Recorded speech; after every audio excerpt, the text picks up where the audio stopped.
Boleh nggak sih makan pas imsak? Pas imsak sebenarnya boleh aja sih, kayak sunnah, kayak misalnya kayak buka pas sahurnya kesiangan gitu. Kan ada waktu mendekati subuh sebentar gitu. Boleh aja asal yang bangunnya kesiangan gitu. Nggak boleh.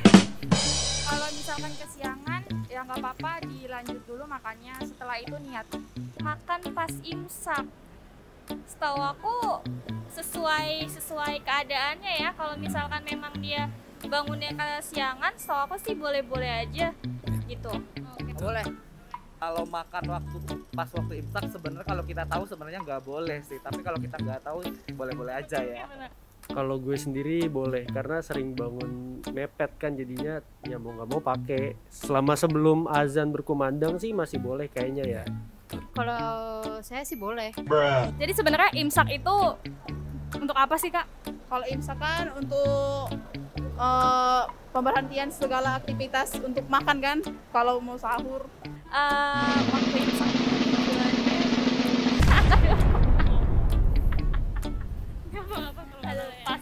pas aja deh.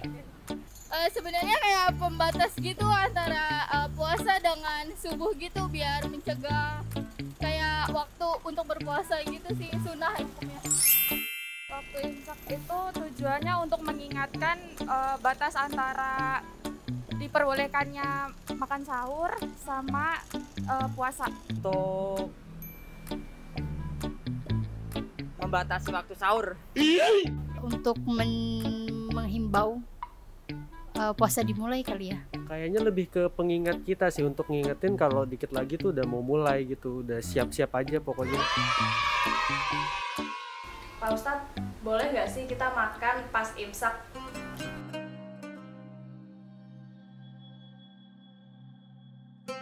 Bismillah, walhamdulillah, wassalatu wassalamu ala rasulillah, amma ba'd. Ya, di Indonesia khususnya memang ada tradisi itu mengingatkan umat muslim sebelum azan berkumandang di saat bulan Ramadan yang disebut dengan imsak. Nah, ada yang salah memahami apa itu imsak. Seringkali disalahpahami bahwa ketika waktu imsak tiba, maka saat itu pula puasa dimulai. Aturan tentang dimulainya ibadah puasa itu dijelaskan oleh Allah Subhanahu wa taala dalam Al-Qur'an dalam surat Al-Baqarah ayat 187. Wa kulu washrabu hatta yatabayyana lakumul khaytul abyad minal khaytil aswad. Dan makan dan minumlah kalian sampai jelas mana itu benang putih dan mana itu benang hitam minal fajr, ketika fajar. Summa atimus siyam ilal lail, kemudian sempurnakan puasa itu hingga malam.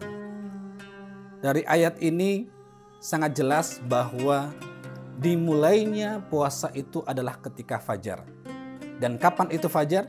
Yaitu ketika azan berkumandang.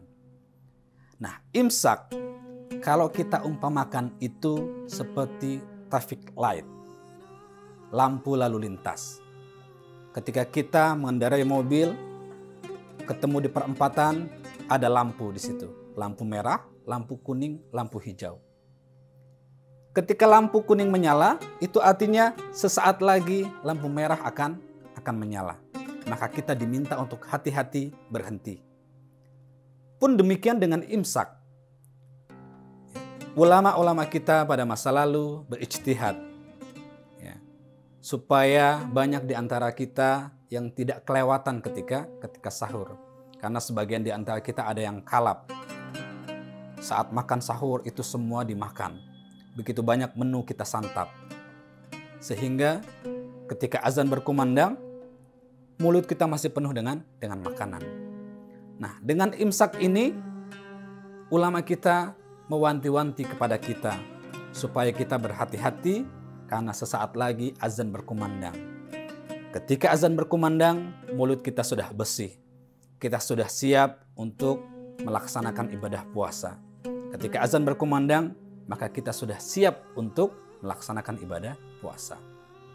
Sahabat Merdeka, jadi jangan khawatir ketika imsak sudah tiba, entah itu dengan bunyi beduk, atau dengan sirene, atau dengan himbauan dari pengurus masjid, lanjutkan saja makannya. Tapi kita harus hati-hati, karena sesaat lagi azan akan berkumandang. Dan saat itu adalah masa dimulainya kita melakukan ibadah puasa. Nah, masalahnya adalah kadang ada orang yang ketika azan berkumandang itu masih makan. Bagaimana ini hukumnya? Para ulama menjelaskan bahwa barang siapa yang yakin terbitnya fajar shadiq, ya, maka dia wajib imsak. Jadi imsak itu artinya adalah menahan, artinya berpuasa. Menahan dari apa? Menahan dari hal-hal yang membatalkan puasa. Jadi sebenarnya imsak itu artinya adalah berpuasa itu sendiri. Cuman di kita di Indonesia itu dijelaskan dia tanda sebentar lagi akan azan berkumandang. Nah, jika azan berkumandang ketika mulut kita masih ada makanan, maka kita harus memuntahkannya. Kalau kita yakin bahwa itu adalah azan yang sudah masuk waktu fajar shadiq, dan kita yakin itu adalah masuk waktu sholat, maka apa yang ada di mulut kita harus kita muntahkan dan kita kemudian memulai ibadah puasa. Tapi kalau kita yakin bahwa azan itu kecepatan, karena kita sudah tahu waktunya, dan azan yang dikumandangkan di masjid itu terlalu cepat, maka kita boleh menyelesaikan makan kita. Karena memang ada hadis, idza sami'a ahadukumun nida wal ina ala yadih, jika kalian mendengarkan azan dan sendok, ya, itu masih ada di atas tangan kita, maka fala yad'hu, jangan diletakkan sendok itu sampai kemudian dia menyelesaikan hajatnya, menyelesaikan makannya. Nah, sebagian ulama berpendapat bahwa hadis yang dimaksud di sini, azan yang ada dalam hadis ini itu adalah azan pertama. Jadi dulu ketika masa Rasulullah SAW itu ada 2 kali azan sebelum sholat subuh. Azan pertama adalah azan yang dikumandangkan oleh sahabat Bilal bin Rabah. Di sini Rasulullah SAW memerintahkan sahabat untuk makan sahur. Dan azan yang kedua itu adalah azan yang dikumandangkan oleh sahabat Abdullah bin Ummi Maktum, yang itu artinya tanda masuknya waktu sholat subuh. Kalau azan yang pertama tadi, itu tentu saja kita masih boleh makan karena itu bukan azan waktu fajar atau azan subuh.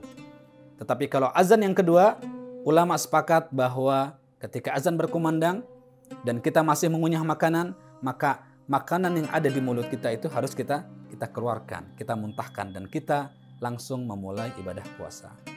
Nah, disinilah letak ijtihad ulama yang ada di Indonesia, para pendahulu kita, dengan menghadirkan tanda peringatan 10 menit sebelum azan berkumandang, yaitu azan subuh, yang dimana tanda mulainya waktu sholat atau tanda mulainya waktu puasa.